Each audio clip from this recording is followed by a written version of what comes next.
Police आज हम लोग police commissioner of police Hyderabad के पास अपॉइंटमेंट लिए हैं हमारे एमएलए साहब नामपल्ली के, क्योंकि जो ख्वाजा मोइजुद्दीन वही कॉन्स्टिट्यूंसी के रहने वाले हैं। तो जिम्मेदारी लेके हम लोग लायर जब हम रिक्वेस्ट करे हैं, क्योंकि हम लोगों को अपॉइंटमेंट की ज़रूरत थी, तो उन्होंने अपॉइंटमेंट लिए और एमपी साहब भी इंटरेस्ट लेके अपॉइंटमेंट का कोशिश करें। आज वकील पूरे लॉयर्स, क्योंकि वेकेशन रहने वास्ते बहुत कम लोग लॉयर्स अटेंड हुए, फिर भी पूरे लॉयर्स को हम इन्फॉर्मेशन दिए। पूरे लोग तेलंगाना स्टेट के पूरे लॉयर्स आज ये चीज़ को कंडेम कर रहे हैं, ये ब्रूटल मर्डर को सीरियसली कंडेम कर रहे हैं। उन्होंने पूरे कोर्ट्स बाइकाट कर रहे हैं। आज कमिश्नर साहब से हम लोग लॉयर्स बात कर रहे हैं, क्योंकि हम ये रिक्वेस्ट कर रहे हैं कि एक ब्रूटल मर्डर है, डे लाइट मर्डर है, एक एडवोकेट प्रोफेशनल एक्टिविटीज़ में इन्वॉल्व हुआ, सो एक एडवोकेट को पे मर्डर करके आज उन लोग ने अपर हैंड हुए हैं। एक लैंड ग्रैबर जो भी वो मारने वाले हैं, according to FIR, according to the जो भी इंफॉर्मेशन है, वो एक लैंड ग्रैबर्स है। वो जो लैंड ग्रैब कर रहे हैं, जो लैंड ग्रैब करते हुए जो वक्फ प्रॉपर्टीज ग्रैब करने के अगेंस्ट जो काम कर रहे थे ख्वाजा मोइजुद्दीन, वो उनके खिलाफ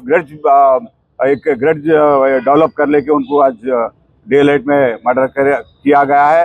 इससे पहले भी 2-4 बार उन्होंने उन पे अटेम्प्ट किए, क्योंकि ख्वाजा मोइजुद्दीन एक दिलेर इंसान था, एक अच्छा सा वकील था। लिहाजा क्योंकि एक पब्लिक बेनिफिट के लिए एक इदारे के लिए काम कर रहे थे, वक्फ इदारे के लिए, वो इदारे में उन्होंने आज शहीद हुए हैं, उनको मर्डर किया गया है। लिहाजा हम लोग पुलिस से रिक्वेस्ट कर रहे हैं कि फेयर इन्वेस्टिगेशन चाहिए, क्योंकि हर लोग अपने दौलत से, अपने इन्फ्लुएंस से वो लोग को इन्वेस्टिगेशन को कमज़ोर करने की कोशिश करते हैं। हम रिक्वेस्ट कर रहे हैं कमिश्नर साहब से। कमिश्नर साहब एश्योरेंस दिए हैं कि फेयर एंड फ्रैंक इन्वेस्टिगेशन होगा, कोई किस्म का इन्वॉल्वमेंट को हम लोग एंटरटेन नहीं करेंगे। कितने भी दूर रहेंगे, कितने बड़े भी लोग रहेंगे इसमें, दूर से दूर और इन्वॉल्व है कॉन्स्पिरेसी में, उन लोगों सबको चार्जशीट के अंदर उनको एक अक्यूज बनाएंगे, बना के अच्छा सा कॉम्प्रहेंसिव चार्जशीट। कोई भी वीकनेसेस, हम रिक्वेस्ट कर रहे हैं कि कोई भी वीकनेस नहीं रहना चाहिए चार्जशीट के अंदर। बहुत ही एकदम लीगल चार्जशीट बनाना चाहिए, लीगली कहीं भी ब्लू पॉइंट्स नहीं छोड़ना चाहिए। बल्कि हम रिक्वेस्ट कर रहे हैं कि कमिश्नर साहब हमको अश्योरेंस दिए हैं कि 100% हम एक अच्छा सा ये करेंगे, कोई किसी को भी नहीं छोड़ेंगे बल्कि अश्योरेंस दिए हैं। और आगे चल के हम लायर से पूरों से रिक्वेस्ट कर रहे हैं, क्योंकि कोई भी लायर इनके फेवर में काम ना किए, इनके बेल पिटिशन नहीं डालना चाहिए। इन लोगों को जितना भी हो सका इनको अवॉइड करना, क्योंकि ये एक केसेस में हार जाने पर इंसान को एलिमिनेट करना, अगर ऐसे ही चलते रहेगा, कोई भी हिंदुस्तान के अंदर, तेलंगाना के अंदर, हैदराबाद, कोई भी सेफ नहीं है। कोई भी कितना भी बड़ा हो, आईएएस हो, आईपीएस हो, एक मामूली इंसान हो, कोई भी सेफ नहीं है। सेफ्टी नहीं रहे सोसाइटी अनऑर्गेनाइज सोसाइटी है। अनऑर्गेनाइज सोसाइटी के लोग ने एक बढ़ावा दे रहे हैं। ऐसे लोगों को स्ट्रांगली कंडेम करना चाहिए। ख्वाजा मोइजुद्दीन एक लॉयर थे, उनको कोई पॉलिटिकल एफिलिएशन नहीं था, ना किसी से एनिमी थी। उन्हें एक नमाजी थे, उन्होंने अपना काम करते थे।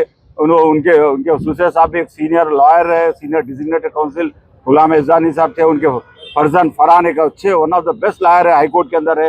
लोग लॉ प्रोफेशन को अपना एक पैशन समझ के काम करते हैं, पैसों के लिए काम नहीं करते हैं। वैसे लोगों को आज उनको जो कुछ वीडियोस आ रहे हैं बाहर, ये बताया जा रहा है उनको जो भी केसेस थे वो केसेस फॉल्स केसेस है बोल के कोर्ट के अंदर डिसाइड हो चुका है। यही लोग जो लोग आज इन्वॉल्व है मर्डर के अंदर, उन्हीं लोग ने फायर्स करके एक फॉल्स केसेस उनके ऊपर रजिस्टर किया गया है। और जब उन्होंने, मुझे मालूम है कि मोहित साहब एमपी साहब बारिस्टर असदुद्दीन साहब की हेल्प भी लिए हैं। वो जो एक फॉल्स केसेस में उन्होंने फेयर इन्वेस्टिगेशन कराने की प्रॉमिस करे, और फेयर इन्वेस्टिगेशन हुआ। और जो भी पुराने केसेस में, वो पुराने केसेस भी वो पूरे ऑलमोस्ट क्लियर किया गया है। अब ऐसे कुछ खास ये नहीं है। हम लोग जो यहाँ पे आए कोई पॉलिटिकल एफिलिएशन से नहीं आए, ना कोई पॉलिटिकल इन्फ्लुएंस नहीं है। हम रिक्वेस्ट करने आए, हमारा प्रोफेशन को सेव करो, हमारे प्रोफेशन की डिग्निटी को अपहोल्ड करो, हम लोग को फेयर काम करने का मौका दो बोल के। क्योंकि आज उनके बेटे भी बता रहे थे कमिश्नर साहब से, क्योंकि उनको भी जान का धोखा है, उनको भी थ्रेट्स हुआ है। उनके मम्मी ने बहुत रो रहे हैं, क्योंकि इनकी सेफ्टी का भी बहुत बड़ा मसला है।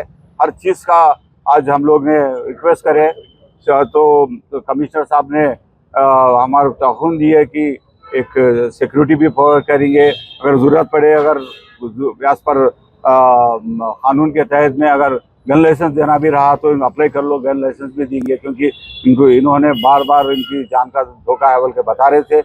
ऐसा ही सिचुएशन क्योंकि उन्होंने देखा है, क्योंकि आज ख्वाजा मोइजुद्दीन साहब एडवोकेट हमारे बीच में नहीं है। कल तक कोर्ट को आते थे, रोज़ हमारे से मिलते थे। बार एसोसिएशन हर बच्चा हैदराबाद के अंदर उनको पहचानता। ऐसे इंसान के हम सीरियसली कंडेम कर रहे हैं। जितना भी एडवोकेट्स जितना प्रोटेस्ट करना है, हम आगे चल कर प्रोटेस्ट करेंगे। क्या करे बताइए, सीपी साहब बोले क्या करे, क्या हुआ इन्वेस्टिगेशन में? कमिश्नर साहब बोले इन्वेस्टिगेशन जारी हो रहा, बहुत डीपली इन्वेस्टिगेशन कर रहे हैं। जितनी भी कोशिश इन्वेस्टिगेशन में है वो पूरी कंप्लीट हमको इन्वेस्टिगेशन कर रहे हैं बोल के हम लोग तय दिए। आगे चल के भी पूरा इन्वेस्टिगेशन कंप्लीट रहेगा। अब उन्होंने अश्योरेंस दिए हैं कि कोई किस्म का अप्रेंशन इसमें जरूरत नहीं है, कोई पॉलिटिकल इन्वॉल्वमेंट नहीं रहेगा। हम लोग ठहरेंगे, उनको हम रिक्वेस्ट कर सकते हैं, हम लोग उनको रिक्वेस्ट करेंगे प्रोफेशनल एक मोरल रिस्पॉन्सिबिलिटी लेके उनके खिलाफ जो अक्यूज है, एक वकील की मर्डर करने के वकीलों के वकालत नहीं करना, उनको डिफेंड नहीं करना बोल के हम रिक्वेस्ट हम लॉयर्स को कर रहे हैं, लॉयर कम्युनिटी में रिक्वेस्ट करें।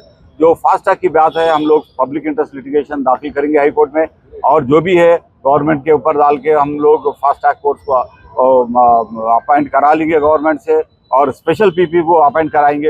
एक नहीं 4-4 पीपीस को, स्पेशल पीपीस को अपॉइंट करा के उसके अंदर जितना भी हो सका है उन लोगों को सजाए।